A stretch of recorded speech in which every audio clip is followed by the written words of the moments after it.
Minha mãe não quer que eu comemore o aniversário da minha filha de 4 anos.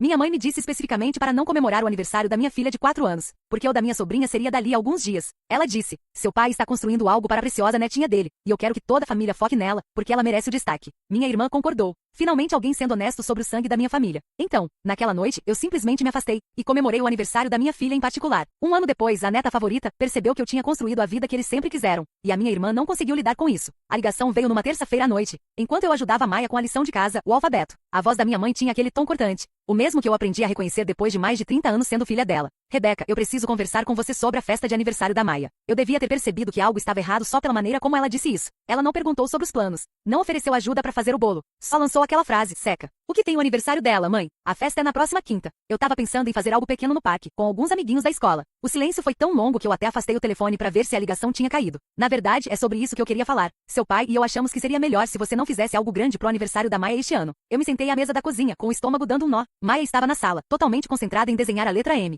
com a língua entre os dentes, do jeito que ela sempre fazia quando se concentrava. Desculpa, o quê? Você acha que eu não deveria comemorar o aniversário da minha filha de 4 anos? Não seja dramática, Rebeca. Eu não estou dizendo para não comemorar. Só, mantenha pequeno privado. A filha da sua irmã, a Olivia, faz aniversário 3 dias depois da Maia, e seu pai está construindo algo muito especial para ela. Uma casinha de brinquedo com 2 andares, janelas de verdade e até eletricidade. Ele trabalhou semanas nisso. Meu pai. O mesmo pai que perdeu os primeiros passos da Maia porque estava em uma conferência. O mesmo pai que esqueceu completamente o 3º aniversário dela, até eu ligar perguntando se eles viriam pra festa. Então, você quer que eu ignore o aniversário da minha filha? Por que o papai construiu uma casinha pra Olivia? Você está distorcendo as minhas palavras. Eu só estou pedindo pra você entender. A Olivia merece o momento dela. Ela merece o destaque. Seu pai se dedicou tanto, e eu quero que a família inteira se concentre em deixar o dia dela especial. Não dá pra ter 2 festas competindo pela atenção. A palavra competindo ficou presa na minha garganta. Mãe, a Maia vai fazer 4 anos. Ela está falando sobre essa festa há 2 meses. Ela quer um bolo de borboleta. Então faça um bolo de borboleta em casa. Só vocês 3. Ela vai ficar feliz com isso. Antes que eu pudesse responder, ouvi a voz da minha irmã ao fundo. Minha mãe estava no viva voz. Finalmente alguém sendo honesto sobre o meu sangue. Era a voz da Diane, vitoriosa. Como se tivesse vencido uma discussão que eu nem sabia que existia. A minha filha merece tudo. Ela é especial, mãe. Nós 2 sabemos disso. Senti algo gelar dentro do peito. Não era raiva ainda, era uma clareza fria, afiada. Eu preciso ir, mãe. A Maia precisa de ajuda com a lição. Rebeca, não seja assim. Você está sendo egoísta. Pense na família por uma vez. Desliguei. As minhas mãos tremiam. Naquela noite depois que a Maia dormiu, sentei na sala com o James. Compramos aquela casa 4 anos atrás, logo depois que a Maia nasceu. Nada luxuoso, 3 quartos, boa vizinhança, boas escolas. O James trabalha como contador, e eu como designer gráfica de casa.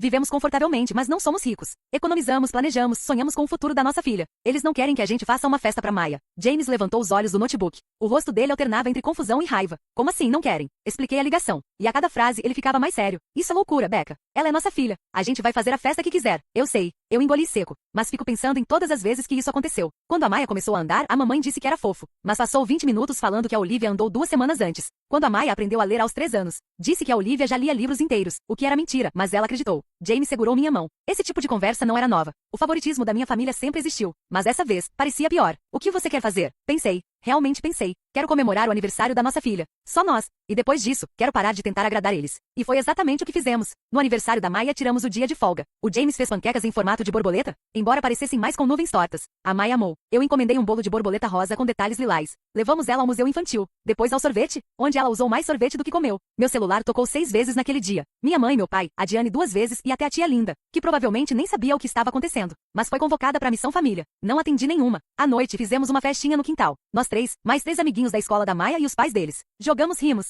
E o James fez uma pinata de borboleta à mão, passando a noite anterior construindo aquilo. A risada da Maia foi o som mais bonito que já ouvi. Às 8h47 da noite, recebi uma mensagem da minha mãe. Espero que esteja feliz.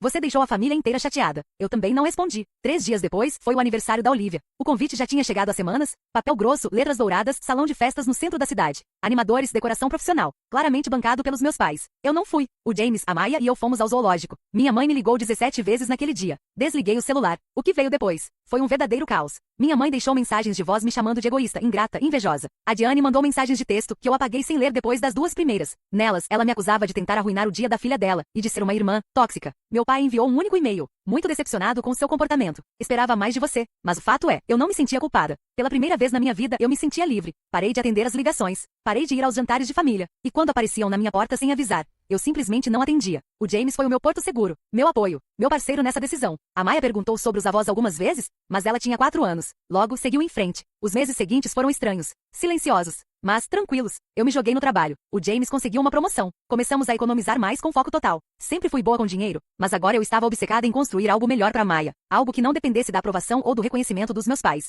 Comecei a acordar às 5 da manhã, trabalhando antes da Maya levantar para ir à escolinha. Meu portfólio cresceu rápido. Peguei projetos que antes eu teria medo de aceitar. Redesigne de logotipos de empresas conhecidas. Reformulações completas de sites. Pacotes de identidade visual que levavam semanas intensas de trabalho. Cada rejeição da minha família virava combustível. Cada ligação ignorada.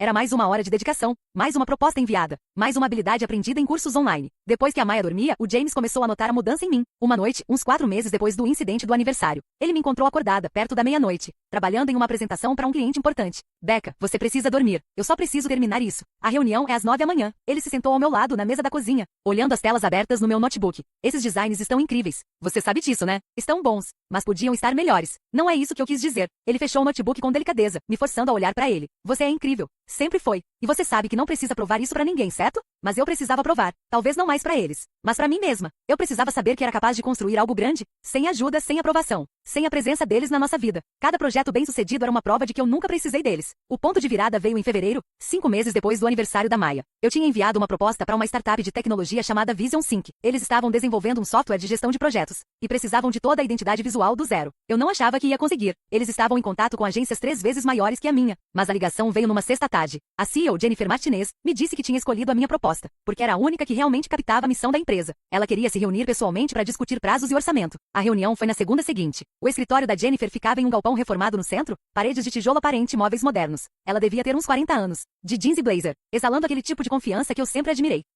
Vou ser sincera com você, Rebecca, ela disse depois de vermos meu portfólio. Trabalhar conosco é um risco. Somos uma startup. Podemos fracassar completamente. Mas se não fracassarmos, vamos ser grandes. E eu quero que a designer que construir a nossa marca cresça junto conosco. E o que exatamente você está oferecendo? Um contrato de 6 meses para reformular a marca. Pagamento competitivo. Provavelmente mais do que você costuma cobrar. E se tudo correr bem, quero te manter em contrato fixo. Trabalho contínuo conforme formos expandindo. Você teria prioridade em todas as demandas de design. O valor que ela mencionou fez meu estômago dar um nó. Era mais do que eu tinha ganho no ano anterior inteiro. Quando James e eu lemos o contrato juntos, trocamos um olhar silencioso, como se soubéssemos o que aquilo significava. Mas ainda havia um medo que eu precisava expressar. Jennifer, preciso ser sincera. Eu tenho uma filha de 4 anos. Trabalho em casa para poder estar presente para ela. Não posso fazer viradas de noite ou trabalhar todo fim de semana. Eu preciso de flexibilidade. Eu me preparei para ouvir o não, para ver o brilho desaparecer do rosto dela. Mas ela sorriu. Rebecca, eu tenho gêmeos de 7 anos. Acha que eu não entendo? Não estou te contratando para trabalhar 100 horas por semana. Estou te contratando porque você é talentosa e profissional. Você entrega um trabalho excelente no prazo. Como você administra seu tempo, é problema seu. Se entregar o que foi combinado, não importa se você trabalha à meia-noite de pijama ou às 3 da tarde. Naquela noite, levei o contrato para casa e espalhei os papéis sobre a mesa da cozinha. O James leu cada página cuidadosamente. Ele era contador, afinal, entendia muito mais disso do que eu. Isso é legítimo, ele disse por fim. E é muito, muito bom, Becca. Vai dar trabalho, mas você consegue. Você tem dado conta de tudo até agora. Assinamos o contrato juntos?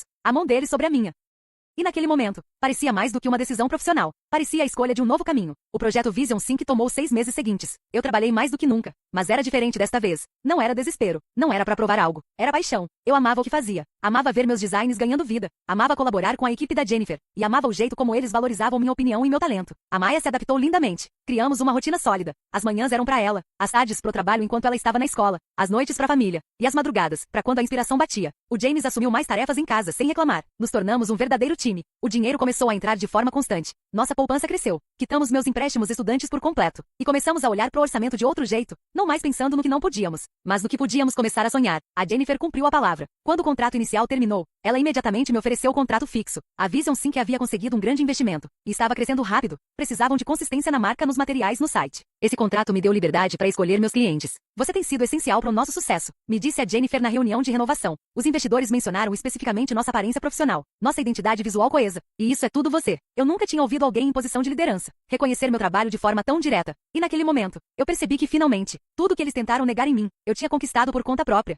Sem qualificações, sem comparação com mais ninguém, apenas reconhecimento. Podíamos ampliar a casa, disse James em voz baixa. Acrescentar aquele segundo andar de que sempre falamos. Ou poderíamos nos mudar, respondi. Conseguir algo maior, em um bairro com escolas melhores, mais espaço para Maya. Passamos 3 meses procurando casas. Encontramos a certa no início da primavera, uma linda casa colonial de 4 quartos, no melhor distrito escolar do condado. Tinha um quintal enorme, com carvalhos antigos, uma cozinha reformada com bancadas de mármore e espaço suficiente para que eu finalmente tivesse um verdadeiro escritório em casa, em vez de trabalhar na mesa da cozinha. A hipoteca era alta, mas podíamos lidar com isso. A promoção de James vinha acompanhada de um bom aumento. Minha lista de clientes crescia de forma constante, e o contrato fixo com a Vision Sync garantia uma renda mensal estável. Estávamos construindo algo sólido. Nos mudamos em junho. Maya começou o jardim de infância no outono, em uma escola classificada entre as 5 melhores do estado. Seu aniversário, no início de setembro, a colocava no limite da faixa etária, mas suas habilidades avançadas de leitura tornaram a transição tranquila. Ela fez amigos logo nas primeiras semanas. Entrou para o futebol, depois para as aulas de natação, e em seguida para uma oficina de arte aos sábados. A adaptação à nova casa foi mais suave do que eu esperava. Maya adorou ter um quarto maior só dela. Amava o quintal com os carvalhos perfeitos para escalar. E adorava poder ir a pé até a casa da nova amiga, Emma, que morava 3 portas adiante. James transformou um dos quartos extras em um escritório de verdade para mim, com prateleiras embutidas e uma mesa grande voltada para a luz da manhã. Mas a diferença real estava na escola. A Riverside Elementar era tudo o que eu esperava e mais. Os professores eram envolvidos e criativos, as turmas pequenas. Havia uma professora de arte em tempo integral, um programa de música, até um clube de jardinagem que cuidava de canteiros atrás do ginásio. 6 semanas após o início das aulas, a professora da Maya, senhora Patterson, me chamou para uma reunião. Fui apreensiva, imaginando que poderia estar errado tão cedo. Senhora Shen queria conversar sobre o nível de leitura da Maya, ela disse, abrindo uma pasta com avaliações. Meu coração afundou. Ela está atrasada? Atrasada? Não, ela lê no nível de uma aluna do 3º ano. Ensino há 18 anos e raramente vi uma criança do jardim com esse tipo de compreensão. Ela participou de algum programa acelerado? Expliquei que eu lia para ela desde o nascimento. Que ela simplesmente aprenderá a ler sozinha por volta dos 3 anos. Que íamos à biblioteca toda semana e deixávamos que ela escolhesse os livros que quisesse. Seja lá o que você está fazendo, continue. Vou recomendá-la para a triagem do programa de alunos superdotados. Acho que ela vai se beneficiar de desafios extras. Saí daquela reunião com algo feroz e protetor crescendo dentro do peito. Era isso que a Maya merecia, um lugar onde suas habilidades fossem reconhecidas e incentivadas, onde nada nela fosse diminuído ou ignorado. Lembrei-me do desprezo da minha mãe quando Maya começou a ler cedo, de como ela mudará de assunto para falar dos supostos avanços de Olivia, tornando o que a minha filha fizera parecer pequeno. Maya floresceu, e não só academicamente. Marcou 3 gols em sua primeira temporada de futebol, não porque a pressionássemos, mas porque adorava correr e fazer parte de um time. Aprendeu a nadar com naturalidade destemida. Nas aulas de arte, criava peças selvagens e imaginativas que a professora chamava de emocionalmente expressivas. Ela não tem medo de errar, a professora de arte me disse. Só cria. Isso é raro. Normalmente as crianças já se preocupam em fazer tudo certo nessa idade. Maya só explora. Eu sabia porque ela se sentia livre para explorar, porque nunca precisará buscar a aprovação de ninguém. Não competia por atenção. Apenas era, e isso bastava. A promoção de James trouxe não só mais dinheiro, mas também equilíbrio. O novo cargo tinha menos loucura em épocas de fechamento e mais flexibilidade. Ele começou a treinar o time de futebol da Maya, algo que sempre quis fazer, mas nunca tivera tempo. Eu observava durante os treinos, ensinando pacientemente as crianças a passar e driblar. O rosto de Maya brilhava de orgulho por ter o pai como treinador. Começamos a receber pessoas em casa, festas de aniversário das amigas de Maya, com decorações temáticas elaboradas e brincadeiras que eu adorava planejar. Um churrasco de 4 de julho com metade do bairro, e uma festa de Halloween em que exagerei nos enfeites e transformei a garagem em um mini caminho assombrado. Durante a festa de Halloween, uma das mães, Linda, me puxou de lado. Você é tão boa nisso, disse, gesticulando para as decorações, as atividades, as crianças se divertindo. Deveria fazer isso profissionalmente. Eu ri, mas o comentário ficou na minha cabeça. Eu era boa nisso, boa em criar experiências, dar vida a visões, fazer as pessoas se sentirem acolhidas e importantes. As mesmas habilidades que eu usava no design, só aplicadas de outro modo. Perto do dia de ação de graças, aceitei um projeto freelance criando convites e kits de identidade visual para uma empresa local de eventos.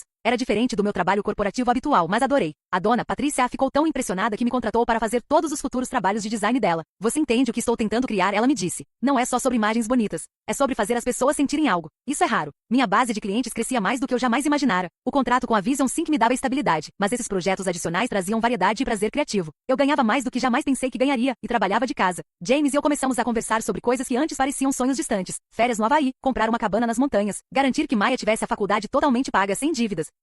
Mas mais do que o sucesso financeiro, eu me sentia realmente realizada. Sem o ruído constante do julgamento da minha família, eu tinha encontrado minha própria voz, meu estilo, meu valor. As economias cresciam mais rápido do que havíamos previsto. Entre o aumento da minha renda e a promoção de James, estávamos poupando quase 40% do que ganhávamos juntos. Então, cerca de 13 meses depois daquela ligação sobre o aniversário da Maya, minha prima Melissa entrou em contato. Melissa e eu tínhamos sido muito próximas na infância, mas nos afastamos na vida adulta. Ela sempre se manteve neutra nas brigas de família, casada com um cara de Seattle, voltava para visitar apenas 1 ou 2 vezes por ano. Ei, Becca, vou estar na cidade semana que vem. Quer tomar um café? Quase disse não. Mas Melissa nunca tinha feito parte da confusão. Ela até mandara um cartão de aniversário para Maya no ano anterior, mesmo depois que o resto da família me virou as costas. Nos encontramos em um Starbucks, a meio caminho entre nossas casas. Melissa me abraçou forte assim que me viu, e depois me segurou pelos ombros, me olhando de cima a baixo. Caramba, garota, você tá ótima. Tipo, de verdade. Eu ri. Tô só de jeans e suéter. Não, eu digo, você parece feliz, mais leve. Não sei, tem algo diferente. Pegamos nossos cafés e nos acomodamos num canto. Melissa me contou sobre a vida dela, os filhos, agora com 9 e 11 anos, o marido que acabará de abrir uma empresa de consultoria, os planos de talvez voltar para o leste do país. Explicou que vinha visitando a família com mais frequência, ajudando os próprios pais que estavam envelhecendo. Então ficou em silêncio por um tempo, mexendo o leite do latte com canudo. Então, ouvi falar do que aconteceu no aniversário da Maya no ano passado. Meu corpo se enrijeceu. O que você ouviu? A versão da sua mãe que você se recusou a ir à festa da Olivia por birra, e que está punindo toda a família desde então.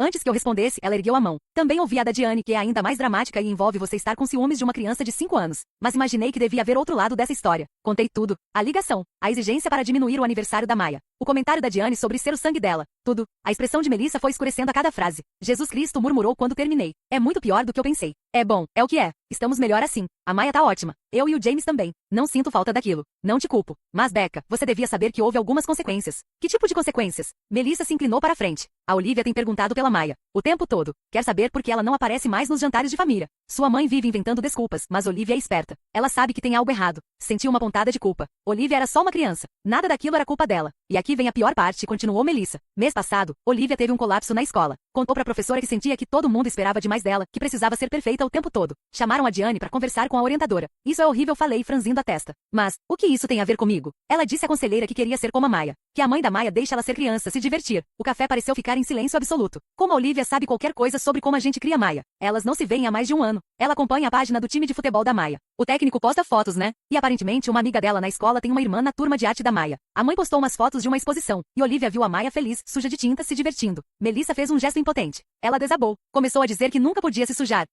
Que tudo precisava ser perfeito para as fotos, que a avó e o avô estavam sempre olhando, sempre julgando. Fiquei parada, processando aquilo. Olivia tinha 5 anos, apenas alguns dias mais velha que a Maya. E o que aconteceu depois? Diane surtou. Disse que a culpa era sua, que você colocou essas ideias na cabeça da Olivia, mesmo sem ter falado com ela há um ano. E a minha mãe? Sua mãe ficou quieta. Eu estava na casa dela quando Diane começou a gritar sobre isso. E sua mãe só ficou ali, olhando para uma foto emoldurada da Olivia, aquela da festa do ano passado, em que ela está com um vestido de princesa ridículo que deve ter custado mais do que a prestação do meu carro. Ela tá sorrindo, mas os olhos parecem exaustos. Minha mãe sempre fora ótima em negar a realidade, mas também muito observadora quando queria. Tem mais, disse Melissa. Seus pais passaram de carro na frente da sua casa nova. Senti o sangue gelar. Como eles descobriram onde eu moro? Registros de impostos são públicos. Sua mãe contratou alguém para descobrir. Ela não me contou diretamente, mas ouvi ela falando com a tia Linda. Disse que não fazia ideia de que você estava tão bem, que a casa era linda, que ficava no distrito de Riverside. Riverside, o bairro mais caro do condado. As escolas eram lendárias. Os preços dos imóveis cada vez mais altos. Seu pai só ficou parado olhando para casa, pro quintal, sem dizer nada por uns 10 minutos, contou Melissa. Depois entrou no carro e pediu para ela dirigir de volta para casa. Não soube o que responder. Parte de mim se sentiu vingada. Outra parte só sentiu tristeza. A Diane também sabe, acrescentou Melissa. E tá enlouquecendo. Vive dizendo para quem quiser ouvir que você deu sorte, que não é justo, que a filha dela merece mais.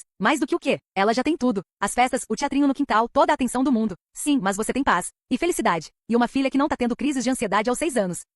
Melissa estendeu a mão por cima da mesa e apertou a minha. Você fez o certo, Becca. Se afastar. Eu sei que nem sempre parece, mas foi o certo. Conversamos por mais 1 hora sobre assuntos mais leves. Quando nos despedimos, ela me abraçou e sussurrou. Eles vão te procurar. Se prepara. Ela tinha razão. 2 semanas depois, minha mãe ligou, de um número que eu não reconhecia. Quase não atendi, mas algo em mim me fez pegar o telefone. Rebeca, mãe, acho que precisamos conversar. Acho que não. Por favor, só me dá 10 minutos. Se depois disso você não quiser falar comigo nunca mais, eu não insisto. Eu devia ter dito não, mas a curiosidade venceu. 10 minutos. Começando agora. Eu vi sua casa, ela disse. Eu sei que não devia ter procurado, mas procurei. E vi. É linda, Rebeca. De verdade. Eu não respondi. Seu pai e eu estivemos conversando sobre o ano passado, sobre como lidamos com o aniversário da Maya. E a Diane tem. Ela fez uma pausa. A Diane tem tido dificuldades. A Olivia também tem. Nada parece certo mais. Sinto muito ouvir isso. Não seja fria, Rebeca. Por favor, você me disse para não comemorar o aniversário da minha filha. Mãe, você disse sua neta, porque aparentemente a Maya não conta. Merece o destaque. A Diane disse que o sangue dela merecia mais. O que exatamente você esperava que eu fizesse com isso? Eu sei.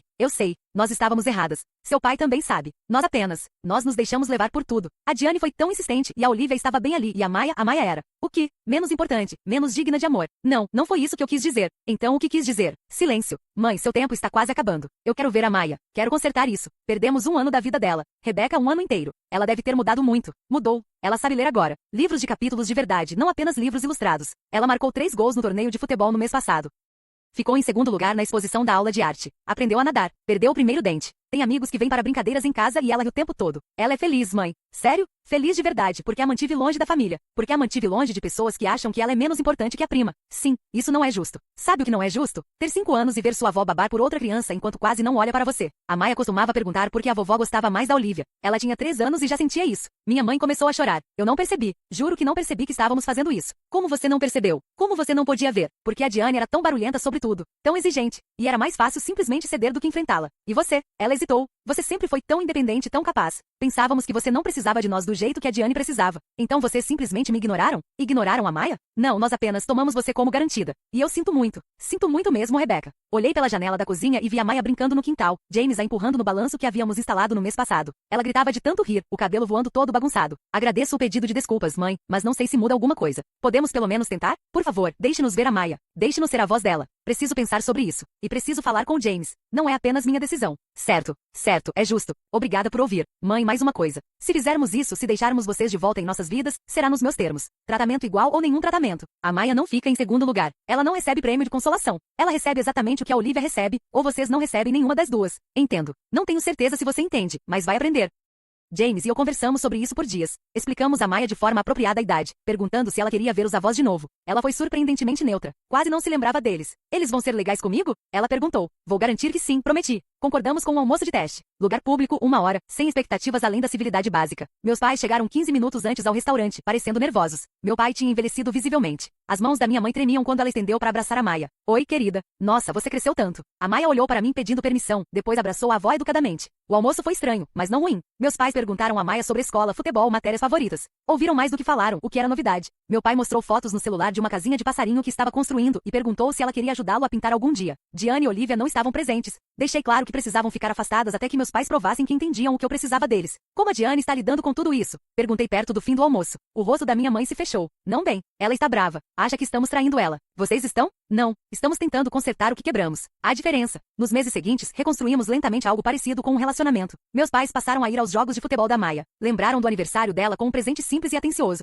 Só mencionavam a Olivia se eu perguntasse primeiro. Mas a Diane era outra história. Ela parou de falar completamente com nossos pais quando eles começaram a ver a Maya de novo. Acusou-os de escolher favoritos. A ironia aparentemente se perdeu para ela. Cerca de 3 meses depois desse novo arranjo, a Diane apareceu na minha casa sem avisar. Abri a porta e a encontrei na varanda, parecendo menor do que eu lembrava. Os olhos vermelhos. Casa bonita, disse sem emoção. O que você quer, Diane? Posso entrar? Todo instinto dizia para eu negar, mas algo no rosto dela me fez hesitar. Tudo bem, 10 minutos. Sentamos na minha sala, essa sala cara e bonita, na minha casa cara e bonita. Diane olhou ao redor. Os móveis planejados, o piso de madeira, as fotos da família nas paredes, e algo em seu rosto se desfez. Você conseguiu tudo, disse baixinho. Eu consegui o que James e eu trabalhamos. Não, você conseguiu a vida que mãe e pai sempre quiseram. A casa bonita no bairro bom, a carreira bem-sucedida, a filha perfeita e feliz que não tem crises de pânico por não ser boa o suficiente. Fitei a. É disso que se trata? Das crises da Olivia? Ela está em terapia 2 vezes por semana. A terapeuta diz que ela tem ansiedade de desempenho, que sente que precisa ser perfeita o tempo todo para manter a posição de favorita. Diane riu amargamente. Eu fiz isso. Empurrei ela para ser a melhor, para ser o centro das atenções, para ser tudo que eu não era. E agora ela tem 5 anos e tem medo de desapontar as pessoas. Sinto muito que ela esteja passando por isso. Você sente? Ou está feliz que o karma tenha chegado até nós?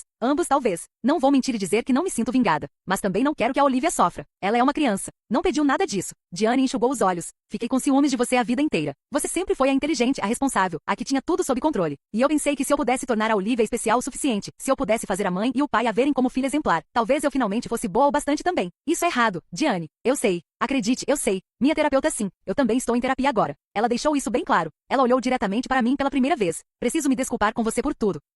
Pelo que disse sobre o meu sangue. Por apoiar a mãe quando ela disse para você não comemorar o aniversário da Maya. Por transformar tudo em competição quando nunca deveria ter sido. Não sabia o que dizer. Desculpa, parecia insuficiente. Tudo bem. Soava como mentira. Eu aceito seu pedido de desculpas. Finalmente disse. Mas você precisa entender uma coisa. Não estou interessada em competir mais. Não estou interessada em me provar para você, para a mãe ou para o pai. Eu construí essa vida para minha família, não para mostrar nada a ninguém. Eu sei, e é isso que torna tudo pior. Você nem estava tentando, e mesmo assim venceu. Não se trata de vencer, Diane. Esse é exatamente o ponto. Não há vencedores nem perdedores. Há apenas pessoas tentando viver suas vidas e ser felizes. Ela sentiu lentamente. Posso te perguntar uma coisa? Você acha que algum dia poderíamos ser irmãs de verdade de novo? Pensei honestamente. Não sei. Talvez. Mas levaria tempo. Muito tempo. E você teria que aceitar que a Maya vem primeiro para mim. Sempre. Entendo. Pelo que vale, ela parece ser uma criança incrível. Nas fotos que vi, ela é mesmo. Você deveria conhecê-la algum dia quando estiver pronta. Quando a Olivia estiver pronta. Diane se levantou. Obrigada por me ouvir. Sei que não merecia. Talvez não, mas talvez todo mundo mereça uma chance de fazer melhor. Depois que ela saiu, encontrei James na cozinha. Ele me abraçou por trás e apoiou o queixo no meu ombro. Como você se sente?